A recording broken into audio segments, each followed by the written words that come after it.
Olá! Olha, nos anos 80, o mundo ficou aterrorizado com as notícias sobre o surgimento de uma doença mortífera. Tinha origem em formas de transmissão desconhecidos. Em poucos anos, milhares de pessoas morreram depois de meses de muito sofrimento. E pesquisas de todo o mundo buscavam uma cura para a AIDS. Avançamos muito no controle e na prevenção. E a impressão que hoje o HIV se tornou uma doença crônica. Mas será que a gente pode relaxar? Será que a gente pode baixar a guarda? Quais as precauções que a gente deve continuar adotando? Para falar um pouco sobre HIV e AIDS, recebemos hoje aqui, no nosso podcast Sua Saúde, podcast do Conselho Regional de Medicina de Santa Catarina, a infectologista a doutora Regina Célia Santos Valim. Ela é gerente de IST e HIV/AIDS da DIV, né, do Departamento de Vigilância Epidemiológica da Secretaria do Estado da Saúde. É, Bem-vinda, doutora Regina. Prazer estar aqui contigo. Obrigado por ter aceitado o nosso convite. Eu agradeço, acho que é uma oportunidade super boa a gente poder discutir sobre uma infecção que não vai nos deixar tão cedo, com certeza, né? E a gente não pode realmente pecar e esquecer das medidas preventivas, realmente, do HIV. Então, assim, a gente assistiu nas últimas décadas, né, um grande avanço nas medicações, os coquetéis, nas formas de tratamento. É, Deixou de ser uma preocupação? Qual que é o dia a dia de uma pessoa hoje que é portadora de HIV? Né? Quais as preocupações mais importantes que a gente pode ter hoje em relação a essa doença? A pessoa que vive com o HIV, ela tem que pensar para o futuro. Porque o HIV hoje é uma infecção crônica e a tendência é ela envelhecer portadora do HIV. Então, hoje, quem vive com HIV, além de tomar a medicação, e assim, a medicação é regular. A pessoa não pode relaxar no dia a dia de tomada de medicação. Ela está simplificada. Hoje em dia, você toma 1, 2, 3 comprimidos, a grande maioria dos pacientes. Então, é simples de tomar, mas ela é regular. Ela tem que ser diária para poder ser efetiva.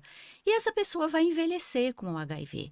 Então, ela tem que ter as precauções e as preocupações de uma pessoa envelhecendo, né? Então, tem que fazer atividade física, tem que cuidar de alimentação, tem que se preocupar com a sua pressão, tem que se preocupar com o seu rim, né? Ou seja, as mulheres não podem relaxar no preventivo, ou seja, ela é que nem uma outra pessoa não portadora. A diferença é que ela tem que se cuidar e tem que tomar a medicação. Da medicação, melhorou bastante o perfil de efeitos colaterais? Sim, bastante também, né? Antes a gente via que as pessoas tinham muito problema, inclusive com expressão no próprio corpo, né? Uhum. Perdia gordura, concentrava gordura em alguns lugares não favoráveis. Então, ela tinha um biotipo característico de quem tomava por muito tempo a medicação antiviral, fora outras consequências. E o uso irregular, uma pessoa que não toma direitinho, há preocupação de que o HIV no futuro adquira resistência a essas medicações que estão aí, pelo fato da pessoa não tomar direito? Isso é uma preocupação? Sim, por isso que a gente fala tanto sobre a questão da adesão ao tratamento antirretroviral. É importante que a pessoa ela se conscientize que ela tem que tomar a medicação diariamente, porque é extremamente maléfico o para e volta. Ah, esse final de semana eu não estou a fim de tomar remédio, então eu não vou tomar. Não, não tem muito isso para o HIV, porque ele é um vírus que ele tem uma capacidade de mutação, de adquirir resistência muito alta. Então, se você começa a não tomar a medicação direito, fatalmente ela vai falhar.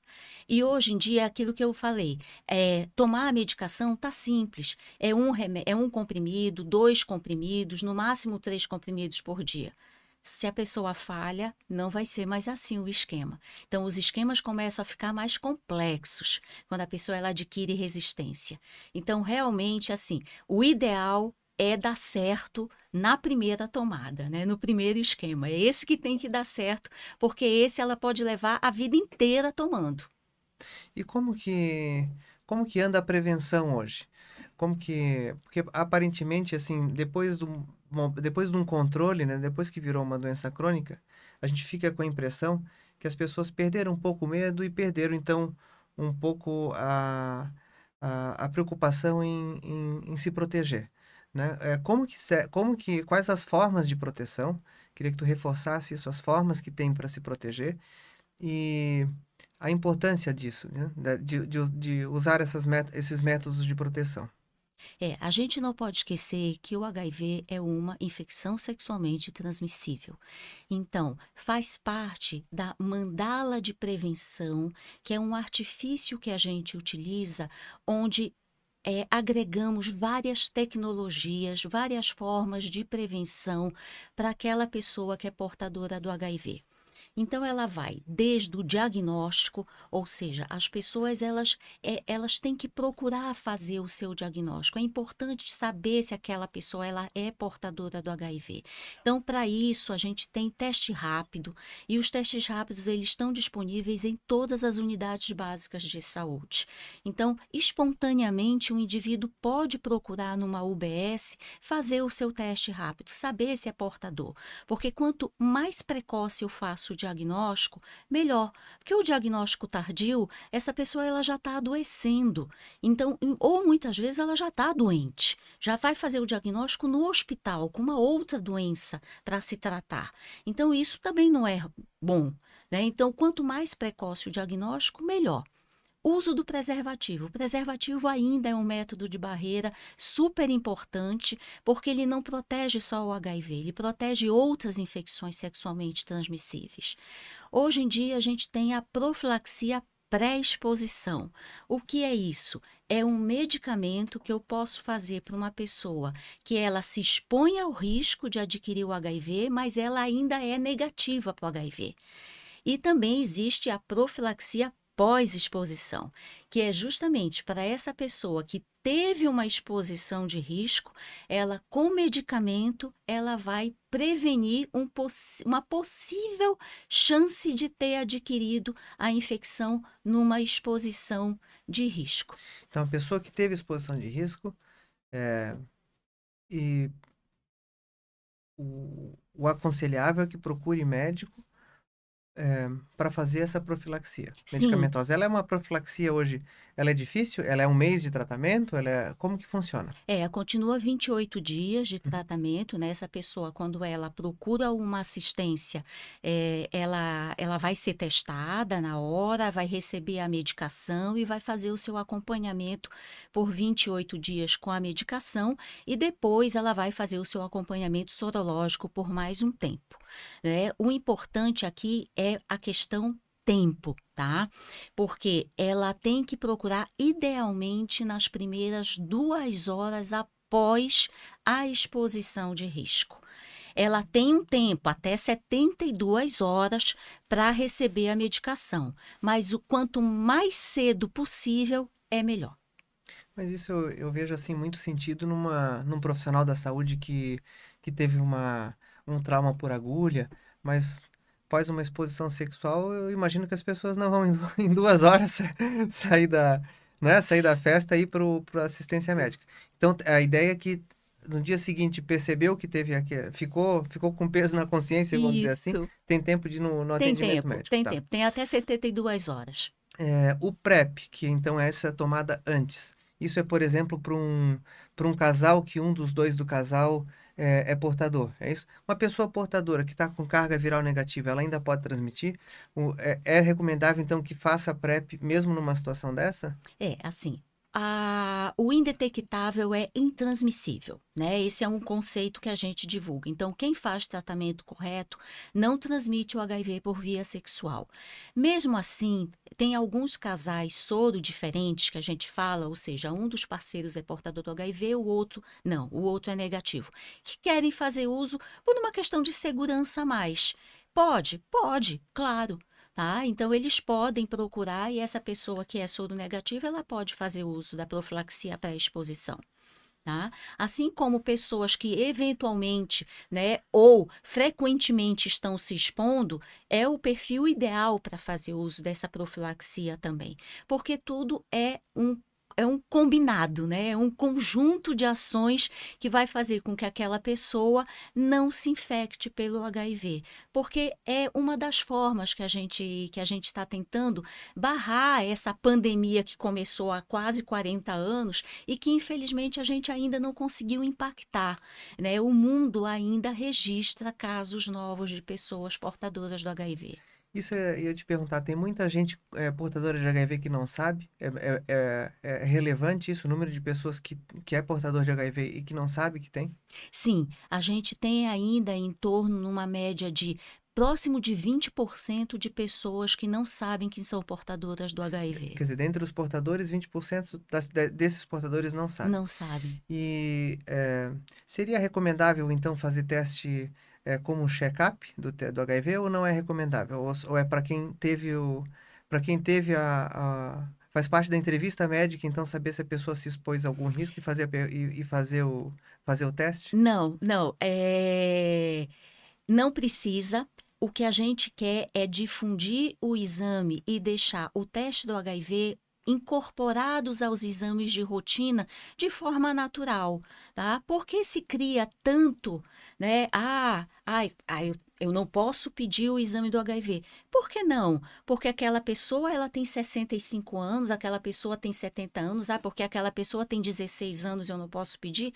Não, faz parte da minha rotina pedir os exames, assim como eu peço exame de hepatite B, hepatite C, hepatite A, peço glicemia, peço colesterol, porque eu não posso pedir o exame do HIV na minha rotina? Então, a sugestão seria que fosse um exame de rotina. Sim. Com qual periodicidade será que seria interessante? Aí depende um pouco também da faixa etária ou da exposição, né? Do perfil Do da perfil. pessoa, né? Uhum. Do interesse daquela Mas que as pessoa. pessoas entendam que fazer exame do HIV não fiquem chateados com o seu médico, faz parte da rotina, né? Tem um grupo de pessoas aí que precisam de diagnóstico e sem preconceitos, que aceitem bem fazer os testes do HIV. É importante para a sociedade. Porque isso eu acho que é um motivo de constrangimento para o médico, de pedir o exame ou não pedir, achar que o paciente vai achar ruim que ele pediu. Né? Então, acho esse é um esclarecimento importante, né? Sim, sim, super importante. É uma coisa que a gente já ensina na universidade, né? Que se incorpore esses exames, né? Tanto do HIV como de sífilis, de hepatite B, hepatite C, na rotina. Porque só dessa forma a gente vai desmistificar, né, essa infecção que, como a gente falou, temos quase 40 anos, né? E ainda a gente cria tantos preconceitos, tanto constrangimento, né, de se falar, de se incorporar em exame, de se explicar sobre essa infecção, né? A gente tem que tratar essa infecção realmente como sendo mais uma infecção, mais um problema de saúde que a gente tem que se deparar, tem que resolver, porque as pessoas estão se infectando e elas têm que entender que existe prevenção, mas se caso for infectada, existe tratamento e existe tratamento eficiente e desejamos no futuro que a gente também tenha uma vacina para ela, né? Perspectiva é boa, então. Que bom que Ainda estamos caminhando, né, na vacina. A gente avança um pouquinho, retrocede um pouquinho, avança mais um pouquinho, mas eu acho que daqui a uns anos a gente realmente vai ter uma vacina para o HIV. Tomara. Bom, eu queria te perguntar sobre as gestantes agora.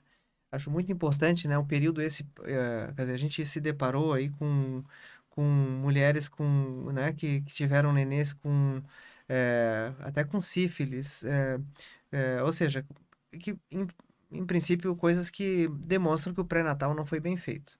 Qual a importância de um pré-natal bem feito? Qual os riscos de uma mulher portadora de HIV engravidar? E quais os cuidados que ela precisa adotar se ela engravidar?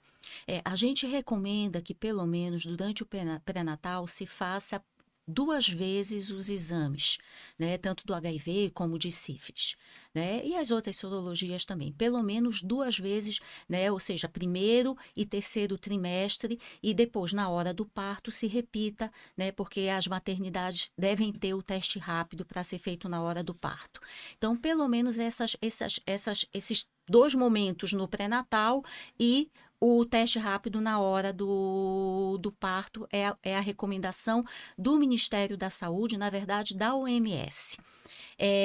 A gente vê até no dia a dia, quando a gente vai avaliar as fichas de notificação e de investigação, que temos grávidas que fizeram em cada trimestre de gravidez o exame, tá? E que, mesmo assim, a gente se depara a criança depois infectada. O que é que a gente está vendo?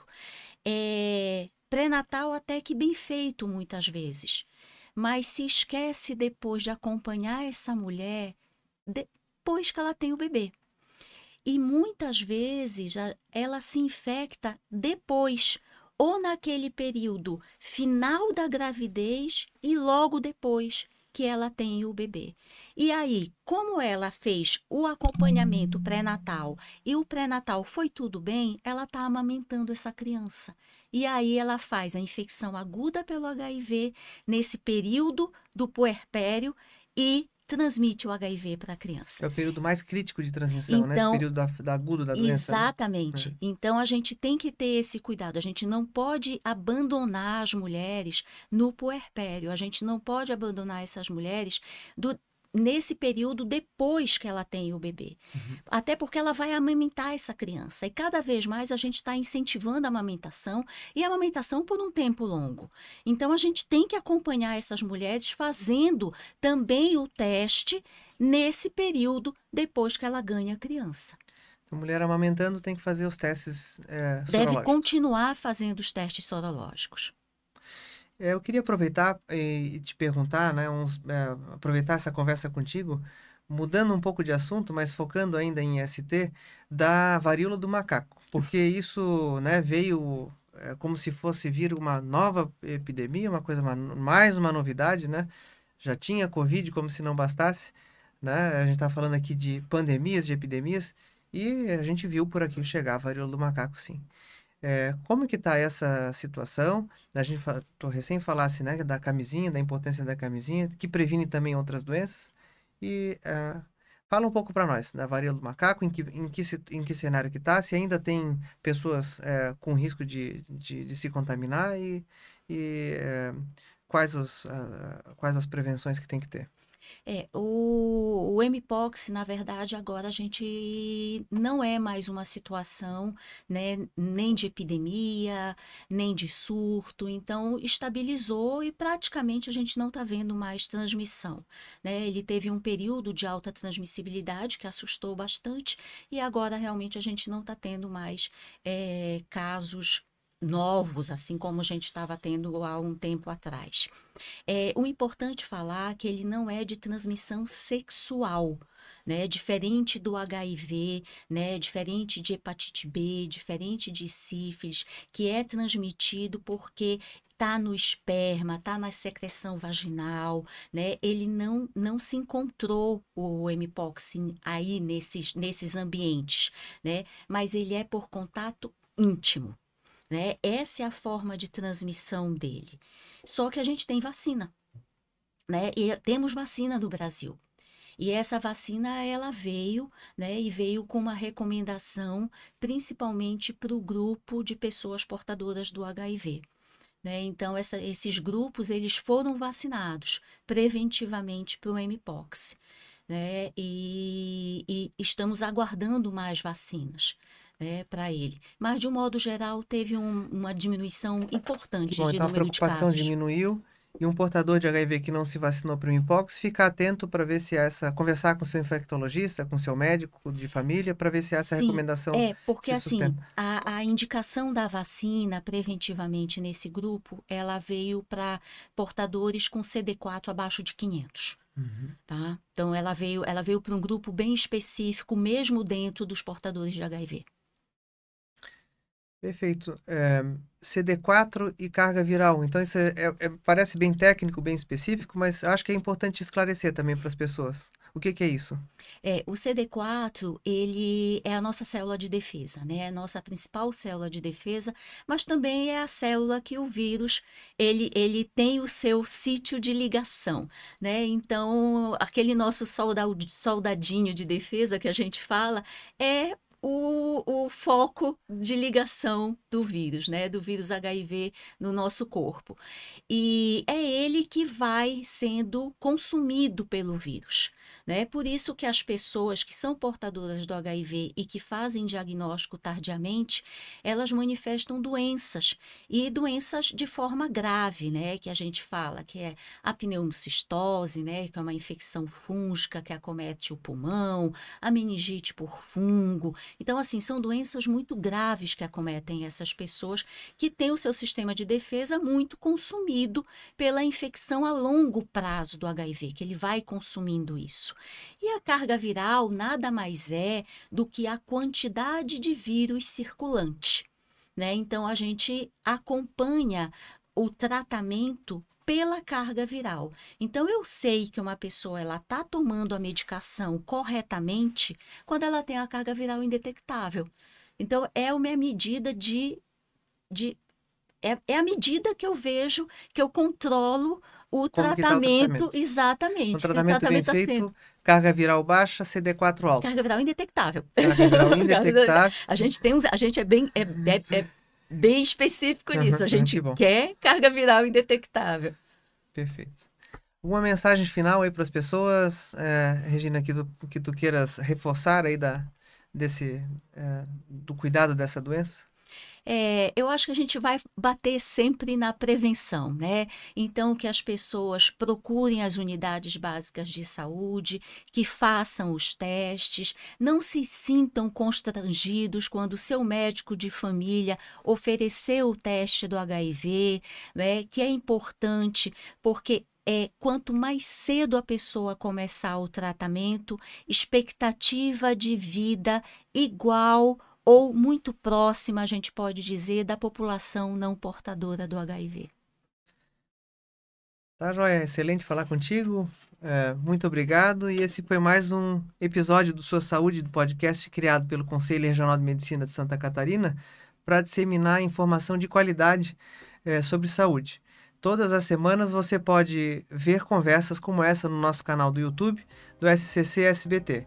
Até a próxima, esteja atento aos cuidados necessários para prevenir doenças. Nos vemos lá.